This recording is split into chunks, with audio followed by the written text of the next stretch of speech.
చిలకమ్మ ఎర్ర ముక్కులే పిల్లవాకు పూవై పూసిన ఎర్ర రోజా పూత గులాబీ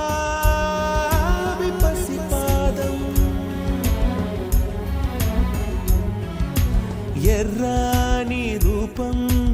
ఉడికే కోపం ఎర్రాని రూపం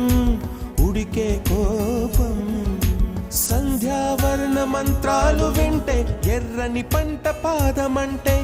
కాంచనాల జిలుగు పచ్చ కొండ బంతి గోరంత